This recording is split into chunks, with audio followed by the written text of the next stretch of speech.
Assalamualaikum warahmatullahi wabarakatuh, pemirsa MTA TV dimanapun Anda berada. Bagaimana kabarnya? Mudah-mudahan selalu dalam keadaan sehat walafiat ya. Dan insya Allah kembali lagi bersama saya Sekar Pangesti dalam program yang menyajikan informasi tentunya tentang kesehatan, apalagi kalau bukan di klinik kita. Baik, pemirsa klinik kita, apakah Anda atau mungkin keluarga ada yang memiliki riwayat penyakit hipertensi? Jika iya, pemirsa ya, harus segera mendapatkan penanganan yang tepat, juga serius. Karena tahukah Anda ini ya, bahwa jika hipertensi bisa berakibat fatal dan juga menyebabkan komplikasi serius. Seperti salah satunya nih ya, seperti penyakit jantung begitu ya. Dan pemirsa klinik kita hari ini kita akan membahas tentang penyakit jantung hipertensi.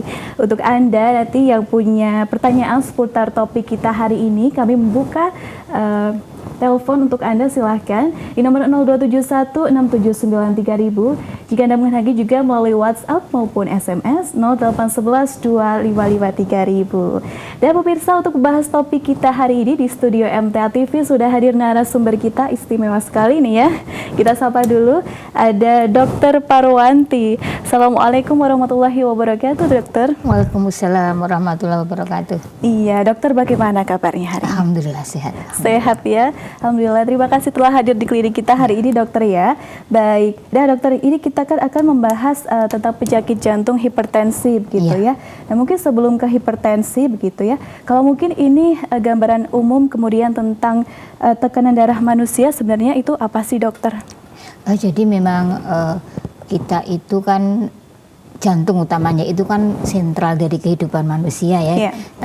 Sejak manusia itu dalam kandungan ya masih janin, ketika pertama kali dideteksi ada kehidupan itu ketika udah ada detak jantungnya ya. Ketika USG mungkin berapa 6 minggu atau 7 minggu di USG itu kita oh ini bayinya hidup. Itu ketika udah ada kelip itu aktivitas jantung yang masih dini. Jadi memang jantung itu memang ya dijadikan tanda kehidupan bagi manusia. Ketika sampai akhirnya nanti akhir hayat itu ya ketika udah tidak ada detak jantungnya, udah gitu ya. Jadi memang ini jantung itu suatu organ yang sangat penting. Bahkan ini organ yang karena tadi ya yang sebagai indikator kehidupan, salah satu kehidupan. Jadi memang ini suatu organ yang sangat penting yang harus kita istilahnya betul kita rawat, kita perhatikan sehingga kita itu bisa kehidupan itu berjalan dengan sehat dengan baik ya, karena memang ini harus diperhatikan. Dan salah satu gangguan istilahnya ya, keadaan yang bisa mengganggu kesehatan jantung adalah keadaan hipertensi. Hipertensi itu adalah di mana tekanan darah ketika jantung itu memompa darah, kan fungsi utamanya memompa darah untuk diedarkan seluruh tubuh. Itu biasanya kalau tekanan darah optimum itu ya sekitar 110-170 ya, 110-170 itu tekanan optimum. Optimum itu istilahnya bekerja betul-betul bagus, betul-betul jantung itu berfungsi dengan baik, rileks tanpa apa, itu udah 110/70. Tapi biasanya kalau udah di agak wanti-wanti itu dianggap hipertensi itu di atas 140/90. 140 per ya itu udah harus mulai ya, karena ketika udah di atas 140 di bawah 90 itu sudah bisa menyebabkan kelainan di pembuluh darah. Jadi ketika pembuluh darah itu kan suatu kayak pipa, tapi istimewa ya pipa. Permukaan dalamnya itu licin halus, itu ada lapisan sen endotel itu licin, itu kan untuk sampai dari pembuluh darah besar yang keluar dari jantung sampai ke jaringan yang kapiler itu mulus bagus. Itu ketika pembuluh darahnya itu optimum, itu tidak ada kelainan apapun, darah bisa lancar mengalir. Tapi ketika udah di atas 140/90 dengan tekanan yang naik itu akan bisa cacat permukaan itu. Permukaan pembuluh darah itu bisa cacat sehingga tidak halus lagi. Lah kecacatan ini nanti yang kadang bisa menimbulkan, kadang ada kolesterol nempel di situ, kemudian inisiasi cikal bakalnya itu bisa kolesterol nempel, kemudian trombosit juga nempel. Itulah nanti yang akan mendahului kelainan yang lain. Nanti akan nempel-nempel jadi menyempit, nanti jadi penyakit yang. Jadi memang diusahakan di bawah 130/80 itu diusahakan ya, jadi bisa fungsinya optimal ya.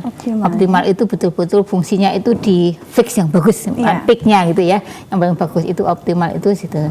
Jadi kalau udah di atas itu harus sudah mulai aware, ada mulai hati-hati ya, jangan sampai itu nanti di jangka waktu lama, karena jantung itu terus kontraksi seumur hidup kita ya, kerja terus, sehingga jangan sampai itu dibebani lebih dari normal. Baik.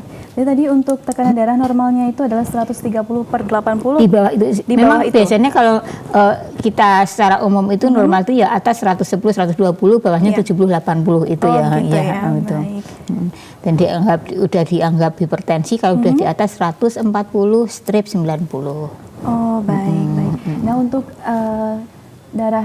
pembuluh darah yang normal atau tekanan darah yang normal ini ukuran berapa ini, dokter? Apanya? Ukuran 100 berapa per berapa? Ini tadi yang normal tadi 110, kalau atasnya 110, 120, bawahnya 70, 80 itu. Biasanya itu yang normal, sudah yang bagus. Jadi ini memang penting sekali untuk anak-anak. Jadi memang hipertensi ini adalah suatu kelainan yang sangat banyak di antara masyarakat. Bahkan dikatakan 1 di antara 3 orang dewasa itu menyandang hipertensi ini. Oh, begitu ya. 1 di antara 3, berarti kan sepertiga ya, sepertiga dari penduduk. Nah, itu ketika dewasa itu terjadi hipertensi ini. Dan ini kadang yang harus kita perhatikan, kenapa? Karena hipertensi ini tidak mesti dirasakan. Gejalanya tidak mesti dirasakan. Ketika hipertensi itu udah menunjukkan gejala pusing, mungkin tegang, mata kabur dan sebagainya, itu ketika udah lanjut biasanya, udah berkomplikasi ya. Jadi ini yang harus diperhatikan, bahwa hipertensi ini tidak keluhannya sering tidak gejala, sehingga orang tidak berusaha untuk berobat karena tidak ada keluhan. Tidak ada keluhan apapun. Ini pentingnya kenapa kita itu harus senantiasa cek kesehatan ya. Paling tidak vital sign itu tensi, nadi itu harus sering diperiksakan. Nanti kalau secara berkala, apalagi udah di atas 40 tahun selain cek tensi harus cek juga laborat ya. Laborat gula darah, kolesterol itu harapnya setengah tahun sekali itu dicek ya, medical check up itu untuk mengetahui faktor-faktor resiko. Karena kalau udah punya hipertensi, apalagi juga ditambah diabetes, kemudian tambah lagi yang kolesterol tadi tinggi, itu akan jadi faktor yang saling menyumbang untuk menimbulkan komplikasi lebih mudah. Oh, begitu. Baik. Untuk medical check up sendiri ini sebaiknya dilakukan berapa kali? 6 bulan sekali. 6 bulan sekali. 6 bulan sekali biasanya untuk medical check up itu 6 bulan sekali itu, karena memang kadang ada perubahan-perubahan itu, kadang kalau memang apalagi pola hidupnya atau pola makannya tidak sehat, itu akan sudah jadi perubahan yang nyata. Jadi lifestyle ini juga sangat mempengaruhi sekali ya, dokter ya. Jadi memang diusahakan, karena memang kayak hipertensi ini, kita tadi bahwa hipertensi ini pertama dia tidak ada gejala, dan ini dengan adanya cek yang rutin itu, ketika udah ada perubahan ke arah kenaikan tensi, kemudian ada faktor-faktor risiko dari laborat kimia darah yang menyokong tadi bisa ketahui secara awal. Jangan sampai kita itu terlambat mengatasinya. Karena apa? Ketika diketahui sejak awal itu, pertama kita harus tahu kalau kita bisa mengubah pola hidup kita, pola makan kita yang sehat, tidak harus langsung obat. Jadi kita ini harus diketahui bahwa untuk hipertensi, penanganan hipertensi, langkah pertama itu bukan obat. Oh, bukan obat. Langkah pertama adalah mengubah gaya hidup dulu. Mengubah gaya hidup. Ya, ini mengubah gaya hidup ini, apalagi kalau masih tensinya mungkin 140, 150 dan usia masih agak muda gitu ya. Itu dengan diusahakan pola hidup sehat dulu pertama ya, harus tetap olahraga ya. Olahraga, tapi kalau udah punya tensi tinggi ya jangan yang high impact, jangan yang intensitas tinggi, tapi yang ya sedang menengah, mungkin ya renang, sepeda, ya lari-lari ringan, jalan-jalan, kemudian senam. Itu senam juga senam yang biasa gitu ya, bukan senam yang aerobik yang mungkin menggeh-menggeh gitu ya. Jadi kemudian berusaha kalau berat badannya berlebih diturunkan. Gitu jadi bagaimana makan diatur, jadi rendah lemak, rendah gula, banyakkan buah sayur, kurangi garam ya. Garam ini karena memang garam itu kan kalau dalam pembuluh darah menarik cairan ya, sehingga kalau cairan banyak dalam pembuluh darah itu pompa jantung juga akan bebannya semakin berat, akan menaikkan tensi juga. Jadi ketika dengan perubahan gaya hidup, dengan gaya hidup yang baik, kemudian pola makan yang baik, itu kok tensi bisa turun, ya udah itu dipertahankan. Oh iya. Jadi hanya dengan gaya hidup, dirubah gaya hidupnya kok yang semula santai-santai, kemudian banyak aktivitas yang tadi rajin olahraga, aktivitas fisik, makannya juga dirubah, kok tensinya bisa turun. Itu berarti itu udah langkahnya udah benar, udah usah tambah obat. Nah ini kadang yang harus kadang yang terjadi di masyarakat tentang perubahan gaya hidup memang ini dianggap rekoso, sehingga kadang malah ada yang pengen lebih baik diobati gitu loh, karena memang orang-orang tertentu untuk disiplin itu kan susah, sulit ya. Inilah yang kadang memang udah kok diobati kok enggak turun-turun tensinya, karena memang lifestyle-nya enggak dirubah ya. Hal-hal yang memperberat hipertensi itu enggak dirubah, sehingga memang akhirnya tergantung obat terus, itu pun kadang kok enggak terkontrol seperti itu. Padahal yang sebenarnya tidak hanya hipertensi, termasuk diabetes. Termasuk diabetes itu juga langkah pertama pola gaya hidup dulu. Ketika dietnya udah diatur, ditambah olahraga, kemudian itu kok udah gula darahnya terkontrol, ya udah cukup itu, enggak perlu obat. Sehingga sebenarnya obat itu untuk penyakit-penyakit seperti gula, hipertensi itu langkah kedua. Oh, baik. Nah, yang paling pertama itu adalah gaya hidup dulu ini. Tapi kadang juga yang harus kita ketahui bahwa di masyarakat kita kebanyakan ketika datang ke dokter itu juga udah telat. Oh, sudah telat. Sehingga datang kadang udah biasanya udah kok misalnya gula misalnya, tahu-taunya udah misalnya udah umur 55 tahun misalnya, kok punya luka ndak sembuh-sembuh, udah ada katarak, ada kadang udah penyakit jantung dan sebagainya. Tak tahu setelah cek gula 500, gula 400, sehingga ya enggak bisa lagi hanya dari lifestyle, tetap mesti langsung obat karena memang ini udah telat. Nah, inilah yang kadang harus mengetahui bahwa pentingnya bagaimana segala sesuatu itu harus dari awal. Pencegahan itu memang lebih baik daripada pengobatan. Dan dalam rangka ini ya memang hipertensi, untuk diabetes ini memang kadang yang paling bisa kita lakukan adalah pencegahan sekunder. Kenapa? Karena ada faktor yang kadang kita tidak bisa mengendalikan. Jadi diabetes, hipertensi ini ada faktor internal penyebabnya, misalnya ada keturunan karena usia itu kita yang tidak bisa menolak kita tidak bisa mengendalikan. Tapi ketika kita udah tahu, oh ternyata saya punya bakat hipertensi, saya punya bakat gula karena kedua orang tua seperti itu, maka ini pencegahan sekundernya bagaimana itu tidak sampai ke sana, bagaimana itu tidak sampai muncul. Kalaupun muncul jangan sampai itu tadi komplikasi seperti tadi, langsung pertama kali pola hidup. Gaya hidup dulu yang sehat dulu tadi. Jadi ini kadang bisa saja kedua orang tuanya hipertensi, kedua diabetes, tapi betul-betul dengan disiplin tidak sampai nanti komplikasi mungkin bisa dikontrol dengan baik. Jadi memang istilahnya terkontrol dengan baik gitu ya. Betul sekali, ini lebih baik kita melakukan upaya yang pertama dari pencegahan gitu ya Dok, sebelum ke pengobatan gitu. Betul sekali, lifestyle begitu. Kalau dilihat untuk perkembangan zaman sekarang ini ya juga dari segi makanan ini banyak yang fast food, terus junk food gitu ya dokter. Juga banyak sekali nih kasus anak-anak muda yang bahkan sudah terkena hipertensi begitu dok. Ini bagaimana dokter menanggapinya?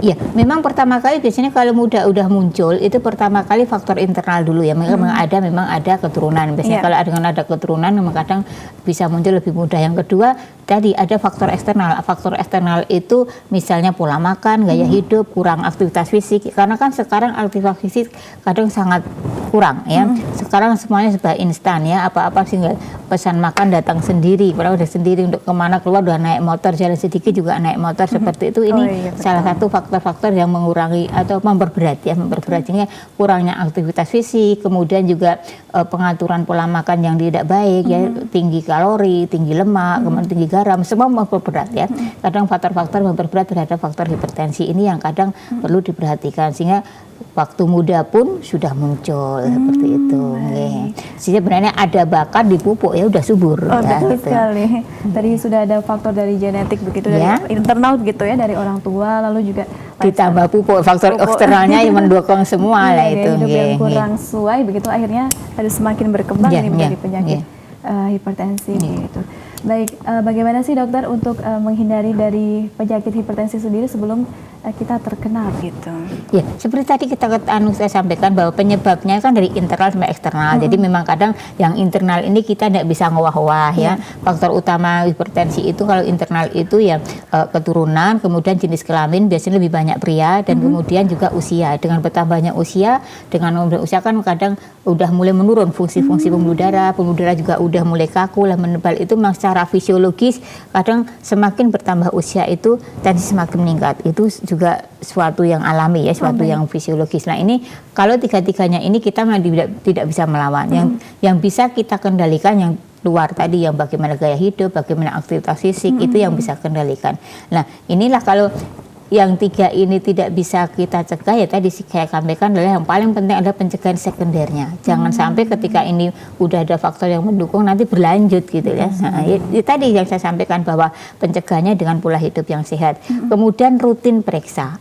Jadi ketika suatu saat ada peningkatan, ketika ini kita ketahuan sejak awal. Baik. Jadi itu bisa intervensi secara dini. Iya. Tadi disampaikan oleh Dokter Parwanti begitu lebih banyak pria begitu ya? Iya, memang secara istilahnya, secara survei, secara seperti itu ya. Apa yang menyebabkan kenapa lebih banyak pria? Ya, tapi yang kebanyakan memang itu ya. Jadi begini, salah satu yang nyata, jadi wanita itu punya estrogen.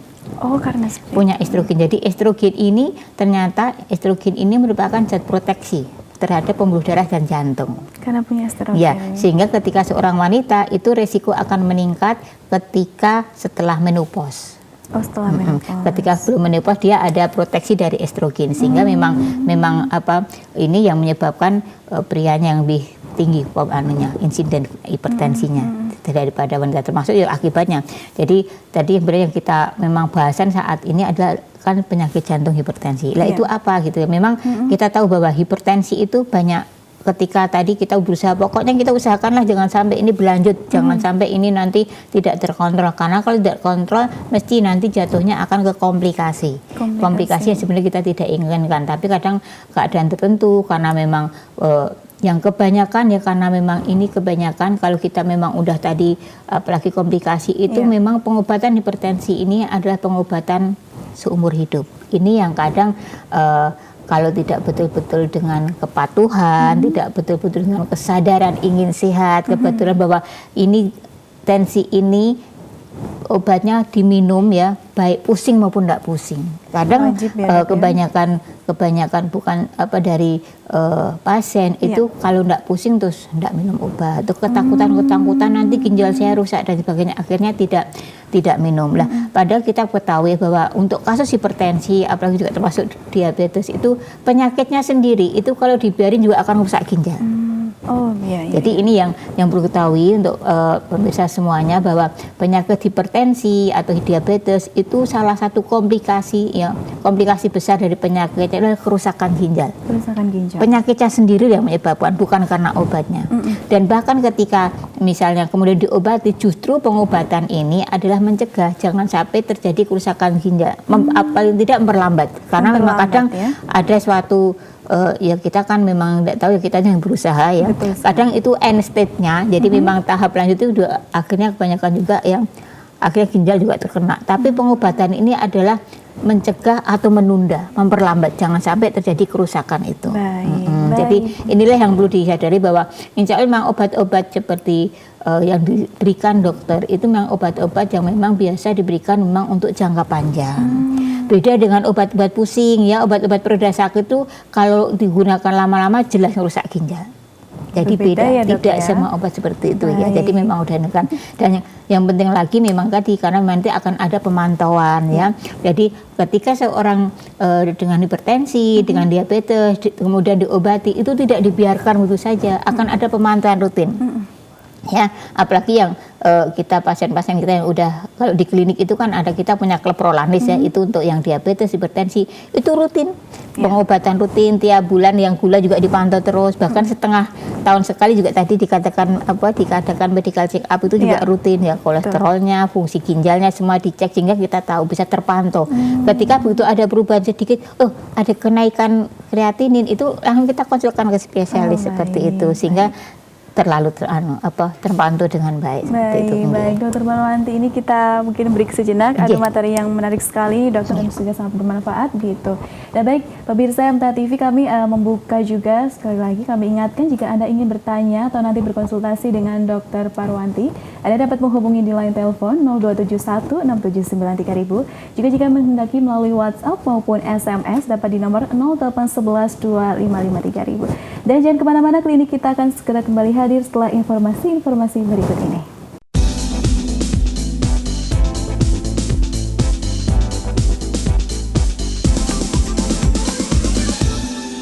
Ya baik pemirsa klinik kita, terima kasih masih di klinik kita. Tentunya hari ini bersama dengan Dr. Parwanti yang membahas tentang bagaimana penyakit jantung hipertensi.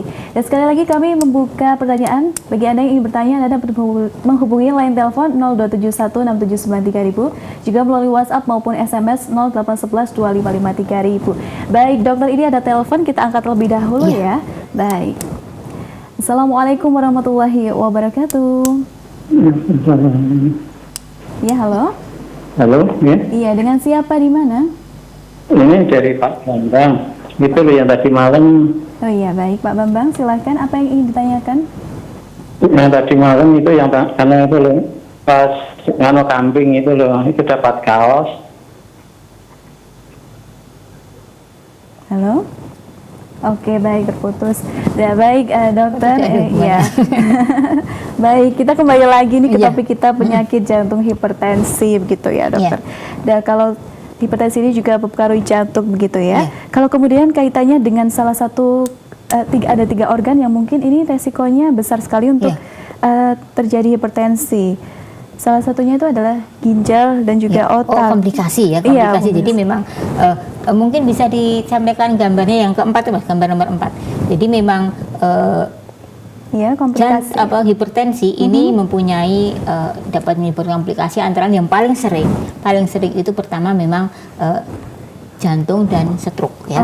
Kemudian jantung itu bisa berubah gagal jantung, bisa jantung koroner. Jadi yang kadang serangan jantung mendadak itu ya. Stroke bisa stroke yang sumbatan, stroke iskemi atau stroke yang perdarahan. Kemudian juga gangguan penglihatan ya, itu bisa merupakan rusak dari retinanya, jadi pembuluh darah di retina juga bisa rusak, dan ginjal ya. Jadi memang ginjal ini yang juga sering tadi sampai terjadi gagal ginjal yang harus cuci darah seperti itu kalau memang itu dibiarkan ya. Jadi memang ini organ-organ yang sering jadi istilahnya itu end organ. Jadi memang komplikasi utama dari hipertensi itu adalah ini otak, jantung, ginjal ya. Sebenarnya masih ada lain lagi ya, pembuluh darah tapi juga bisa. Yang jelas ini terutama memang yang seperti sesuai tema kita yang adalah utamanya adalah jantung. Kenapa? Memang ini jantung itu organ utamanya ya, pembuluh darah yang berpengaruh penting dari kerja jantung ini. Ketika jantung itu memompa kok tekan darahnya itu lebih tinggi, itu kerja jantung juga lebih berat ya, lebih berat, sehingga kenapa nanti akan jantung itu berusaha meningkatkan kekuatan, berusaha meningkatkan daya upaya agar bisa memompa darah itu istilahnya mengkompensasi dengan adanya tekanan darah tinggi. Coba gambar nomor 1 Mas, nanti akan terjadi yang namanya penebalan dari otot jantung ya, atau hipertrofinya ini ya. Ketika yang kiri itu tekanan darah normal, itu yang bentuk kayak trisula 3 itu ada otot jantung yang ada sekatnya itu, yang merah itu otot jantung, itu ketika normal tebalnya seperti itu. Itulah otot yang seumur hidup berkontraksi memompa darah keluar dari jantung ya. Nah, ketika tekanan itu meningkat ya akan mendobelkan, melipatkan itu kekuatan, sehingga seperti halnya kita lihat otot itu kalau digunakan terus-menerus akan menebal. Ketika orang olahraga ya latihan terus akhirnya akan tebal seperti itu ya, seperti binaragawan itu. Otot jantung pun juga seperti itu.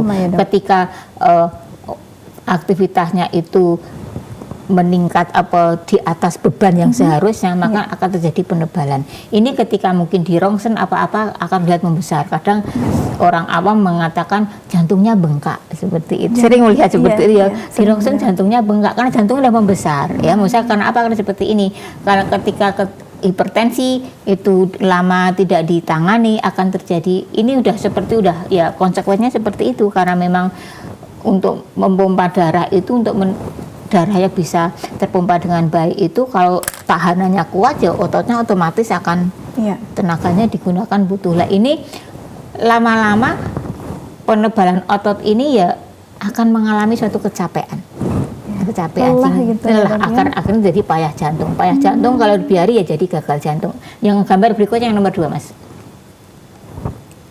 Iya, nomor 2 ini ya, Dok. Gambar yang berikutnya lah. Ini awalnya normal seperti itu ya. Kemudian dengan adanya terus akan jadi tengah tadi menebal. Itu menebal itu kalau terus menerus tidak ditangani, tidak dibantu obat-obat jantung, obat-obat hipertensi itu prinsipnya sebenarnya digunakan untuk membantu agar darah itu tekanan turun sehingga jantung lebih efektif memompa, sehingga kerja otot tidak kosong lagi. Sebenarnya fungsinya seperti itu sehingga tidak akan terjadi kelelahan. Karena apa? Dibantu deh ada yang salah satunya mungkin menurunkan tekanannya, tegangannya, kemudian juga mengurangi bebannya. Ada yang bantu agar ada yang bikin pipis, buang air kecil itu untuk mengurangi beban.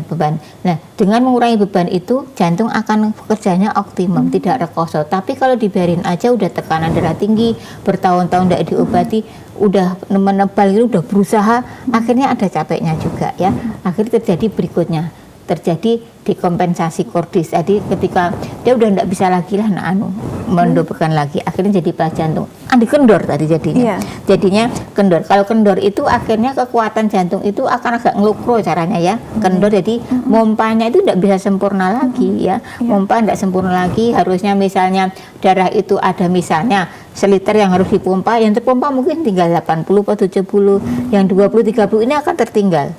Tertinggal lama-lama akan balik istilahnya ya, itu akan membengi paru-paru sehingga paru-paru akan numpuk cairan di situ. Sehingga ketika ada kalau misalnya tadi tekanan darahnya meningkat terus, kemudian jadi payah jantung akan terjadi sesek ya, karena di paru-parunya itu numpuk cairan. Ketika dicek juga kayak ada cairan, kemudian nafasnya juga menggeh-menggeh karena di situ tertumpuk. Harusnya itu untuk pertukaran udara yang baik tidak bisa baik lagi karena di situ ada cairan-cairan yang numpuk di sel-sel paru-paru. Oh begitu ya dok. Seperti inilah yang terjadi kalau tidak dikendalikan.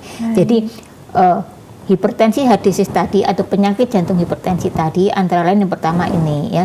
Jadi memang istilahnya penyakit jantung yang memang menjadi komplikasi dari hipertensi. Jadi penyakit jantung kan macam-macam, ada penyakit jantung katup karena mungkin penyakit jantung dari rematik atau penyakit jantung bawaan. Lah ini yang khusus penyakit jantung hipertensi ini penyakit jantung yang memang akibat dari hipertensi. Tadi kan akibat hipertensi kan banyak lah.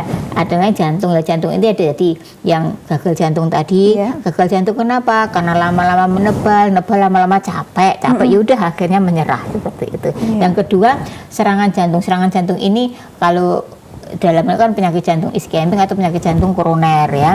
Itu kenapa terjadi? Tadi saya katakan bahwa pipa atau pembuluh darah itu kan lembut halus itu ya, sehingga darah mengalir lancar. Tapi ketika hipertensi itu akan terjadi lama-lama berlangsung akan terjadi cacat. Jadi dinding-dinding pembuluh darah tadi tidak halus lagi, mungkin akan berujal istilah gitu ya, kasar. Lah pembuluh darah yang kasar ini akan menjadi potensi nempelnya kolesterol yang melewat di situ. Ya salah satunya kolesterol yang dianggap kadang tanda petik jahat LDL, kemudian trombosit. Lah itu nanti yang akan jadi plak ya, akan menjadi penyempitan. Yang gambar berikutnya Mas, yang gambar nomor 3. Baik. Nah ini ya, jadi akan terjadi itu tumbuh. Inilah nanti yang akan terjadi serangan jantung. Yang ini gambar ini masih ada penyempitan tapi belum total. Kalau total itu sudah akan terjadi serangan jantung yang kadang mungkin perlu, kalau tidak segera tolong tidak yang mungkin perlu dibalon, mungkin di bypass, mungkin dipasang ring seperti itu. Jadi yang paling sering memang ini jadi penyakit jantung koroner sama penyakit jantung tadi yang gagal jantung tadi, penyakit jantung hipertensi yang memang paling sering didapatkan ya. Yang lain apalagi ada lagi misalnya penyakit gangguan irama jantung. Kadang kalau udah payah itu juga irama jantung tidak normal lagi ya. Irama jantung kan normalnya kan teratur ya. Kalau tidak nanti ada jedak-jeduk. Iya, jedak-jeduknya beda. Kalau dalam kedokteran itu istilahnya irama galop. Galop itu kayak itu loh, irama derap kuda yang duduk itu kalau istilahnya penyakit yang jantung udah payah jantung itu suara dengarnya tidak teratur lagi, tapi kayak itu jadi kayak derap kaki kuda derap kuda duduk itu karena memang tidak normal lagi ya. Atau juga sudah nanti terjadi penyakit jantung yang berkelanjutan kronis. Jadi ini penyakit jantung yang memang kambing hitamnya itu hipertensi. Nah, kalau hipertensi itu tidak diopeni, tidak dikelola dengan baik seperti itu. Jadi diusahakan kalau memang tadi kita memang ada faktor internal yang memang tidak bisa dicegah deh, ini memang akhirnya tidak minta ya, itu udah istilahnya kita tinggal terima. Ternyata saya mewarisi hipertensi dan akhirnya hipertensi itu muncul lagi. Mana ya tadi dikelola dengan baik. Pertama pokoknya lifestyle harus diperbaiki ya, lifestyle diperbaiki, kemudian ya periksa teratur. Kalau memang dengan lifestyle bisa diperbaiki ya udah, dengan lifestyle udah cukup ya, bisa mengendalikan tensi biar misalnya di bawah 130, 80 ya udah dipertahankan aja. Tapi kalau udah lifestyle bagus ternyata juga masih tetap naik, baru ditambah obat seperti itu. Obat juga bertahap ya, tidak langsung. Kadang memang untuk dokter-dokter itu memang bagus, memang kadang efek pemberian obat intervensi itu kadang multiple, tidak hanya obat tunggal. Kadang beberapa obat itu, kadang beberapa obat dengan dosis yang rendah itu kadang lebih bagus hasilnya daripada satu obat dinaikkan terus dosisnya seperti itu. Kadang Baik. Nah ini tadi disampaikan juga dokter untuk selalu menjaga kesehatan jantung dan juga menghindari dari penyakit hipertensi adalah lifestyle gitu ya.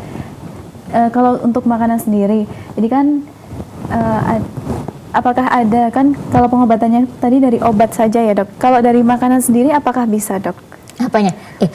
Kan makanan itu termasuk lifestyle ya, pola makan yang sehat itu termasuk, jadi termasuk dari perbaikan tadi ya, dengan makan tadi, makan sehat ya, diperbanyak dari seratnya, dari unsur unsur tumbuhan ya, kemudian mengurangi yang lemak-lemak, gorengan-gorengan yang istilahnya memang itu radikal bebas ya, kemudian mengurangi garam ya, garam, kemudian ada juga dengan obat-obat dengan asam lemak yang tidak jenuh ya, seperti omega 3 seperti itu memang bagus untuk tadi menaikkan dari HDL itu dari kolesterol yang baik gitu, seperti itu. Serat dan omega 3 ini juga ya dok ya? Iya, bagusnya. Baik. Nah kalau untuk aktivitas fisik sendiri ini kan ada juga teman-teman kita yang mungkin sering di kantor duduk di depan layar komputer gitu. Harus ada breaknya ya, harus ada breaknya. Jadi ketika kita kerjaan kita itu motionless itu, jadi memang buat diem di komputer dan itu harus ada, sebenarnya harus tetap ada ice breakingnya, harus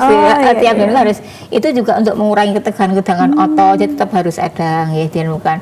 Jadi kadang memang untuk orang tertentu memang tadi misalnya masih muda gitu ya, diusahakan harus ada aktivitas, misalnya kadang dari parkiran kan ya jalan itu mungkin agak jauh dikit gitu ya. Ada tangga sama lift, kalau misalnya masih muda ya gunakan tangganya seperti itu. Tapi kalau memang udah tua ya gunakan liftnya, karena kalau udah tua harus dilihat lututnya ya, lutut tangga itu sangat berarti lutut ya, jadi memang semua harus dilihat dari berbagai sisi. Betul. Konsumsi air putih ini juga perlu sekali ya dokter ya. Perlu air putih juga perlu, jadi memang, tapi perlu diketahui kalau nanti udah kayak payah jantung, apalagi gagal ginjal, harus dibatasi.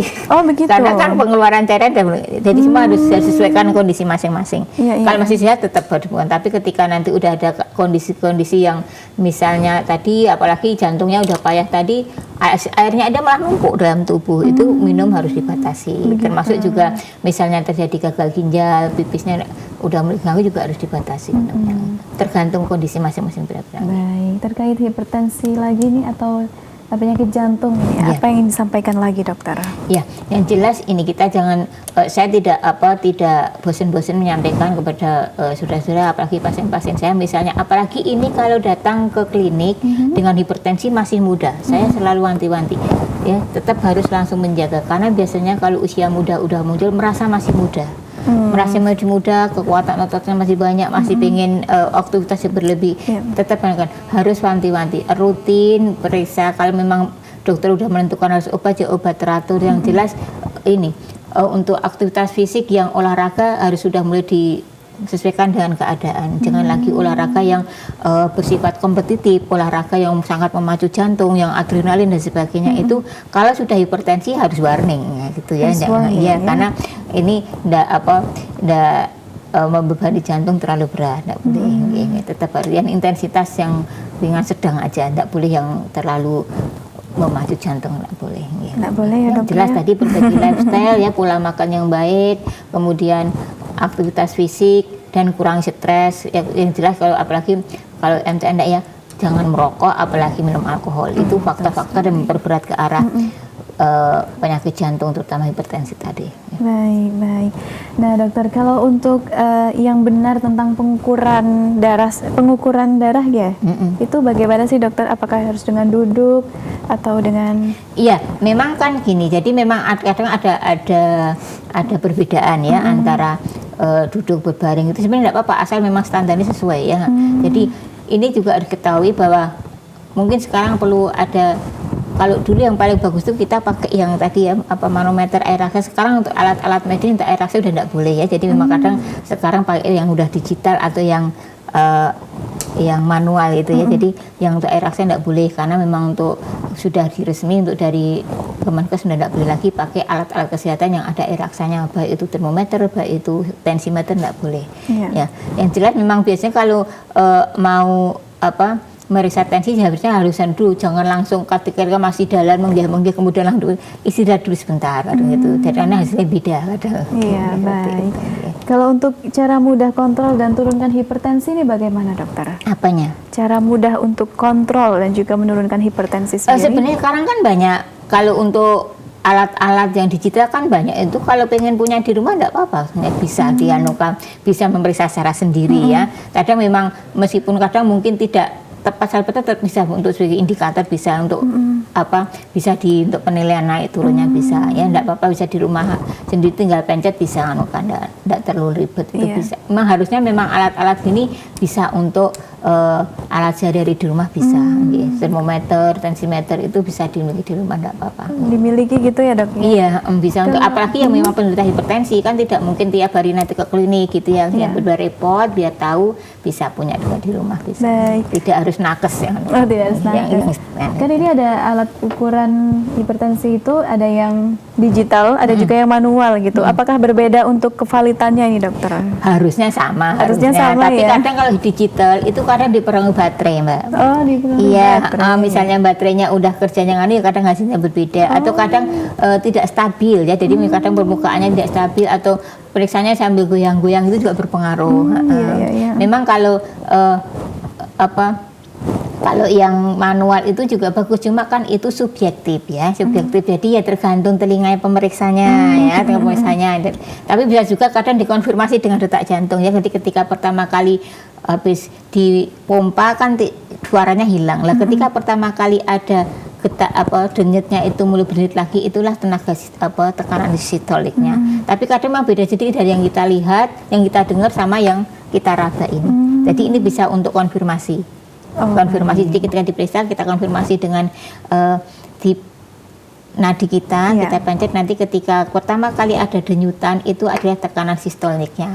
Ketika ada denyutnya lah di telinga ada suara duk, itu yang tekanan atasnya itu. Berarti dipadukan ini ya dokter? Iya, untuk konfirmasi. Jadi misalnya kira-kira mungkin kan mungkin pendengaran orang kadang kepekaannya beda-beda. Jadi ketika pertama kali mungkin kurang kedengaran, setelah detuk yang kedua udah agak lah dikonfirmasi dengan denyut nadinya. Tapi kalau memang bisa yang objektif ya digital itu memang kan bisa dilihat oleh baik petugas maupun pasiennya. Tapi kadang tadi memang harus dijaga betul baterai, jangan sampai lowbat sudah tetap dipakai seperti itu. Kalau digital itu ya dipengaruhi baterai ya dok ya? Baterai mempengaruhi juga, kadang ada getaran itu atau posisi tidak datar itu kadang terpengaruh juga. Jadi banyak faktor lingkungan yang mempengaruhinya. Baik. Kalau untuk hipertensi sendiri tadi kita sudah membicarakan obat, alat ukur dan sebagainya, pencegahan dan sebagainya gitu ya. Kalau untuk obat alami sendiri apakah ada dok untuk menurunkan hipertensi? Memang banyak pendapat-pendapat ya, tapi kan itu saya sendiri belum tahu yang udah teruji yang mana, belum tahu ya, belum tahu. Jadi ya selama ini dipakai untuk kalau obat yang dipakai ya tetap yang udah betul dianjurkan oleh Kemenkes. Yang lainnya yang alami yang untuk makanan bersih tadi ya, untuk anukan. Sudah diuji coba saja ya dok ya. Baik, Dokter Parwanti, ini tidak terasa pembicaraan yang sangat bermanfaat sekali bagi kita begitu. Dokter, mungkin kita sampai sini dulu gitu ya. Insya Allah kita sambung ke pekan-pekan berikutnya Dokter Parwanti. Dokter sehat selalu, selamat bertugas kembali nih dokter ya. Baik, assalamualaikum warahmatullahi wabarakatuh. Waalaikumsalam warahmatullahi wabarakatuh. Ya baik pemirsa MTA TV dimanapun Anda berada, bagaimana pembicaraan kita tadi yang tentunya tentang bagaimana penyakit jantung hipertensi, dan mudah-mudahan ini bisa bermanfaat bagi pemirsa di rumah. Dan sekian, saya Sekar Pangesti mewakili seluruh kru yang bertugas pamit undur diri. Wassalamualaikum warahmatullahi wabarakatuh.